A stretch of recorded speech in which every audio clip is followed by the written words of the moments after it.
ప్రభువైనటువంటి యేసుక్రీస్తు నామంలో మీ అందరికీ శుభాభివందనాలు. Praise the lord. మత్తయి సువార్త 10వ అధ్యాయము 41వ వచనంలో ప్రవక్త అని చెప్పి గిన్నెడు చన్నీళ్ళిచ్చువాడు తప్పక ప్రవక్త ఫలమును పొందుకొనును అని రాయబడింది. ప్రవక్త అని చెప్పి గిన్నెడు చన్నీళ్ళిచ్చువాడు తప్పక ప్రవక్త ఫలాన్ని పొందుకొనును అని రాయబడింది. ఒకసారి డేవిడ్ లివింగ్స్టన్ అనేటువంటి గొప్ప భక్తుడు ఆఫ్రికా దేశానికి మిషనరీగా వెళ్తూ ఉన్నాడు. వాళ్ళ తల్లిగారు ఏం చేశారంటే, ఈ స్కాట్లాండ్ నుండి తన ఆఫ్రికా దేశానికి ఆ చీకటి ఖండానికి మిషనరీగా సువార్తగా పంపబడుతున్నప్పుడు వాళ్ళ తల్లిగారు అతనికి ఒక 2500 రూపాయలు, అంటే వాళ్ళ భాషలో అయితే 30 పౌండ్లు సంబంధించినటువంటి ధనాన్ని 2500 రూపాయలు కానుకను డేవిడ్ లివింగ్స్టన్కి ఇచ్చి, బిడ్డ ఇది నీ దగ్గర అట్టి పెట్టుకో, నీకు ఆఫ్రికా ఖండంలో పరిచర్యలు ఎక్కడన్నా సహకరించబడుతుంది, ఎక్కడన్నా సహాయం చేస్తుంది అని చెప్పేసి ఇచ్చాడు. డేవిడ్ లివింగ్స్టన్ గారు ఆఫ్రికా దేశానికి వచ్చి ఒక పరిచారకుడిని తన కొరకై ఏర్పాటు చేసుకొని చీకటి ఖండమైనటువంటి ఆఫ్రికా దేశంలో టాంజానియా అనేటువంటి అడవిలో ప్రయాణం చేసి వెళ్తున్నాడు. మనందరికీ తెలిసిన విషయమే, డేవిడ్ లివింగ్స్టన్ గారి మీద ఒక సింహము పొదల్లోండి దాడి చేసి తన యొక్క చెయ్యిని అమాంతంగా కొరికేసింది. రక్తం ఏరులై పారిపోతుంది. డేవిడ్ లివింగ్స్టన్ గారు ఏం చేశారంటే, తన తల్లి తనకిచ్చినటువంటి ఆ 2500 రూపాయలలో 500 రూపాయలు ఒక వ్యక్తికి జీతం ఇచ్చి తనతో పాటు పనివాడిగా పెట్టుకున్నాడు. ఇప్పుడు ఆ పనివాడు ఏం చేశాడంటే, అతని గాయమైనప్పుడు రక్తం ఇంకా స్రవించకుండా ఆకులు తెచ్చి కట్టి అతన్ని తిరిగి మరలా ఆఫ్రికా దేశం ఉన్నటువంటి ఒక చిన్న వైద్యశాలకు తీసుకొని వచ్చాడు. గమనించండి, వాళ్ళ తల్లి యొక్క ధనము అతనికి ప్రాణం నిలబెట్టింది. ఎలా నిలబెట్టిందంటే, తన దగ్గర ఉన్నదాన్ని ఇతరులకు ఇవ్వడానికి తన జీవితంలో డేవిడ్ లివింగ్స్టన్ నేర్చుకున్నాడు. మన జీవితంలో చాలాసార్లు మనకు ఉన్నవి, అయ్యో నా సేవకుడికి ఇస్తే నాకేమొస్తుంది అనుకుంటారు ఈ రోజుల్లో. పాస్టర్ గారికి ఇస్తే నాకేమొస్తుంది, పాస్టర్ గారికి అన్నీ ఉన్నాయని. బిడ్డ, పాస్టర్ గారికి లేనివేంటో నీకు తెలుసా? పాస్టర్ గారికి ఉన్న శ్రమలు, పాస్టర్ గారికి ఉన్నటువంటి దుఃఖము, పాస్టర్ గారు అనుకున్నటువంటి కన్నీళ్లు, పాస్టర్ గారు ఎదుర్కొన్న అవమానాలు నీ జీవితంలో ఎప్పుడైనా ఎదుర్కొన్నావా? నువ్వు ఒకరోజు సేవ చేస్తే 10 రోజులు సేవ చేయు. ఒక్కరోజు సేవకుడితో ప్రార్థనకు వస్తే 10 రోజులు ఇక ప్రార్థనకు రావు. ఒక్కరోజు నువ్వు విజిటింగ్కి వెళ్తే ఇక 10 సంవత్సరాలు వెళ్ళడానికి ఇష్టపడవు. నీకు నీ కుటుంబము, నీ పనులు బిజీ. కానీ నీ సేవకునికి కుటుంబమే ఉండొచ్చు, ఉండకపోవచ్చు, పిల్లలు ఉండొచ్చు, ఉండకపోవచ్చు. కానీ దేవుని పని, సంఘము అనగా మనమే ఆయనకి చాలా ప్రాముఖ్యత. అటువంటి సేవకుని విషయంలో దేవునికి ఇవ్వడానికి ఎందుకు నువ్వు సందేహిస్తున్నావు? దేవదూతలకు ఎరుగకనే అబ్రహాము ఆతిథ్యం ఇచ్చాడు. ఎందుకనంటే నీ జీవితంలో నువ్వు చేయవలసింది, నీ సేవకుని ఎప్పుడైతే నువ్వు గనుడుగా ఎంచుతావో, మన ఘనహీనతలో కూడా దేవుడు తన ఘనతను మనకు అనుగ్రహిస్తాడు. ఆమేన్. ఎందుకనంటే దైవజనులను ప్రేమించడం, వారికి ఆతిథ్యం ఇవ్వడము ఎప్పుడైతే నువ్వు నేర్చుకుంటావో, ఆ గొప్ప ఆశీర్వాదంతో నీ కుటుంబము నింపబడుతుంది. ఎందుకంటే ఆ ప్రథమ ఫలాన్ని ఎప్పుడైతే నువ్వు దేవుని కొరకు నువ్వు మందిరంలో ఇస్తావో, అప్పుడు దేవుని యొక్క ఆశీర్వాదం నీ జీవితంలో నీకు విస్తారంగా దేవుడు కుమ్మరించడం ప్రారంభిస్తాడు. ఎందుకో తెలుసా? ఒకవేళ నీ చేతులు ఎక్కువ డబ్బులు లేకపోవచ్చు, ఒకవేళ ఇవ్వడానికి నీ దగ్గర సరైనంత, చాలినంత, నీ అవసరతలు తీరనంత కూడా నీకు ఉండొచ్చు. కానీ ఉన్న దానిలో శ్రేష్టమైంది నువ్వు దేవుని సేవకుడికి ఇవ్వు. దేవుడిని జీవితంలో అద్భుతం ఎలా చేస్తాడో నువ్వు చూస్తావు. నీ జీవితంలో ఆశ్చర్యమైన కార్యాన్ని ఎలా చేస్తాడో నువ్వు చూస్తావు. మీకు ఒక మాట నేను చెప్పనా? ఏలియాను ఆ కరువు కాలంలో దేవుడు, ఏలియా నిన్నొక రాజు దగ్గరికి పంపిస్తాను అని అనలేదు. ఏలియా నిన్నొక కోట దగ్గరికి పంపిస్తాను అనలేదు. ఒక సారెపెతు విధవరాల ఇంటికి, అనగా సీదోను పట్టణంలో సారెపతి విధవరాల ఇంటికి ఏలియాను పంపించాడు. ఆమేన్. ఇప్పుడు ఏలియా గొప్ప ప్రవక్త.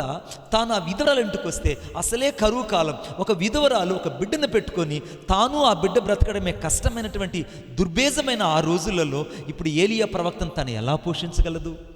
మనమైతే అనుకుంటున్నాం, ఈ పాస్టర్ గారికి ఏమీ పని లేదు, ఈ పాస్టర్ గారు ఇప్పుడు మా ఇంటికి వచ్చాడు, అసలు మేమే కరువులో ఉంటే, అసలు మేమే ఇబ్బందుల్లో ఉంటే మా మీద వచ్చి పడ్డాడు, ఇక వేరే పనే లేదు ఈ పాస్టర్లకి అని అనుకుంటున్నావు. బిడ్డ, తప్పు చేస్తున్నావు నువ్వు. ఎరుగకనే దేవుడు అబ్రహాము దేవదూతలకి ఆతిథ్యం ఇచ్చాడు. ఇది వాక్యం చెప్తున్న సత్యం.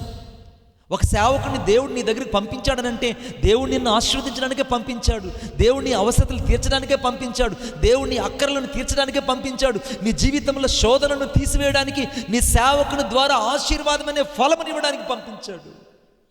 ఆశీర్వాదం అనే ఫలాన్ని నా సేవకుని ద్వారా దేవుడిని జీవితంలో తీసుకొని రాబోతున్నాడు. ఏలియా అన్నాడు, అమ్మ నువ్వు వెళ్ళి మొదట ఒక రొట్టెను లేదా ఒక అప్పమును నా దగ్గరికి తీసుకురా అనంటే ఆమన్నది, అయ్యా నా యొక్క జీవితంలో ఈ కట్టెలు ఏరుకొని ఈరోజే నా యొక్క తొట్టిలో ఉన్నటువంటి అంత పిండితో అంత రొట్టె చేసుకొని నేను నా బిడ్డ చచ్చిపోవాలనుకుంటున్నాం. ఇదే మాకు చివరి మిగిలింది, మేము తినాలి, నీకు పెట్టలేము అనలేదు. హల్లెలూయా. మేము తినాలి, మేము ఇప్పుడు తిని చనిపోవాలి, కనుక ఇది మేము నీకు నాకు సరిపోదు, నీ వెళ్ళి ఇంకొక ఇల్లు చూసుకో అని అనలేదండి. ఏం చేసిందో తెలుసా? సేవకుడు చెప్పాడు, భయపడవద్దు, నువ్వు పోయి నేను నీతో చెప్పినట్లు చేయము. అందులో నాకు ఒక చిన్న అప్పము మొదట చేసి నా ఎద్దుకు తీసుకుని రమ్ము, తరువాత నీకును నీ బిడ్డకును అప్పములు చేసుకొనుము. దేవునికి స్తోత్రం కలుగునుగాక. ఎప్పుడైతే ఆమె సేవకుని మాటకు లేదా ప్రవక్త మాటకు విధేయత చూపించిందో వెంటనే మొదట అప్పము చేసి సేవకుని దగ్గరికి తీసుకెళ్ళింది, అనగా ఏలియా ప్రవక్త దగ్గరికి తీసుకెళ్ళింది. ఇప్పుడు ఏలియా ప్రవక్త ఆ అప్పము తిన్నాడు, ఆ నీళ్ల బుడ్డిలో నీళ్లను తాగాడు. దేవునికి స్తోత్రం కలిగినగా విధవల పరిగెత్తుకుంటూ వెళ్ళింది, బిడ్డ ఏడుస్తున్నాడు. చూస్తే మళ్ళా తొట్టిలో విస్తారమైన పిండి ఉన్నది, నూనె కొదువు కాలేదు. 3.5 సంవత్సరం ఆ దేశమంతా కరువు కాటకాలతో అల్లాడిపోతే ఆ విధవరాలు ఇంట, సారిపతి విధవరాలు ఇంట ఒక్కరోజు కూడా ఆకలి అనే బాధ కనపడలేదు. ఆకలి అనే మాట కనబడలేదు. ఎందుకంటే ఈ మొదటి రాజుల గ్రంథం 17వ అధ్యాయం 8 నుంచి 16 వచనాలు మనం చదివినట్లయితే, నా దేవుడు నీ జీవితంలో అద్భుతాన్ని చేయడానికే దైవజనుని నీ జీవితాన్ని పంపించుతున్నాడు. ఆమేన్. కాబట్టి ప్రవక్త అని ఎంచి ఆమె ప్రవక్తకు అనగా గిన్నెడు చన్నీళ్ళు ఇచ్చింది, ఆమె ప్రవక్త ఫలాన్ని పొందింది. నీ జీవితంలో ప్రవక్తను పోషించడానికి ఆ విధవరాలకి దేవుడు ఎలాగ సెలవిచ్చాడో నీకును ఈరోజు దేవుడికి సెలవిస్తున్నాడు. ఏంటో తెలుసా? నీ సేవకుని నువ్వు ప్రేమించు, నీ సేవకురాల్ని ప్రేమించు, నీ సంఘాన్ని ప్రేమించు, నీ సంఘంలో దశమ భాగా నీవు, నీ దరిద్రత అనేది ఈరోజు తొలగిపోబోతున్నది. ఆమేన్. నీ సేవకుడు నీకు ఒక దీవెనకరమైన ఆశీర్వాదాన్ని ఈరోజు నీకు తీసుకురాబోతున్నాడు. ప్రార్థన చేసుకుందాం. ఎందుకనంటే తన కుమారుడు కరువుల్లో అల్లాడిపోకుండా కాపాడుకోవడానికి దేవుడు ఆ ప్రవక్తను ఆ తల్లి ఇంటికి పంపించినట్టే నా దేవుడు ఒక అద్భుతాన్ని నీ ఇంటికి పంపించబోతున్నాడు. ఆ దేశమంతా కరువు ఉన్న ఆ విధవరాల ఇంట్లో కరువు లేకుండా నా దేవుడు చేశాడు. దేవుని సేవకులకు నువ్వు ఎప్పుడు కూడా కానుకివ్వడంలో, పరిచర్య చేయడంలో, ఆతిథ్యం ఇవ్వడంలో వెనకంజు వేయవద్దు. నీ ఇంటికి వచ్చే నిజమైన దైవజనులకు ఆతిథ్యం ఇచ్చి సువార్త పరిచర్య అభివృద్ధి కొరకు ఎప్పుడైతే నీ చేయూతను అందిస్తావో అప్పుడు గొప్ప ఆశీర్వాదం నీ ఇంటికి రాబోతున్నది, గొప్ప దీవెన నీ ఇంటికి రాబోతుంది. మంచి సేవకునికి నీవిచ్చే త్యాగపూరితమైన కానుక ఎంతకాలమైందో ఒకసారి నిన్ను ఆలోచించుకో. నిజంగా నీవు నీ జీవితంలో కానుక దేవుని కొరకు యథార్థంగా ఇచ్చి ఎంతకాలమైంది? నువ్వు అరాకొరాగా అలాగే సంశయిస్తూ చాలాసార్లు కానుకిస్తున్నావు కనుకనే ఆశీర్వాదం అనే ఊటను నీ జీవితంలో చూడలేకపోతున్నావు. ఈ దినాన నీ ఆలోచన మార్చుకుందువుగాక, ఈరోజు నీ యొక్క పద్ధతిని మార్చుకుందువుగాక. ప్రవక్త అని చెప్పి ఆమె గిన్నెడు చన్నీళ్లు ప్రవక్తకి ఇచ్చింది కనుక తప్పక ఆ ప్రవక్త యొక్క ఫలమును, ఆశీర్వాదాన్ని 3.5 సంవత్సరం ఆ విధవరాలు చూచినట్లే నా దేవుడు నీ కుటుంబంలో అద్భుతాలు చేయునుగాక. ఆమేన్. ప్రార్థన. ప్రేమగల మా తండ్రి, నీకు వందనాలు, స్తోత్రాలు చెల్లిస్తున్నాను. ఈ సమయంలో మమ్మల్ని మేము మీ చేతుల్లో ప్రతిష్ఠించుకుంటున్నాం. మీకే మహిమ, ఘనత, ప్రభావం చెల్లిస్తూ నజరేయుడిని యేసయ్య శక్తి కలిగిన నామంలో ప్రార్థన చేసి వేడుకొనుచున్నాను తండ్రి. ఆమేన్. ఆమేన్.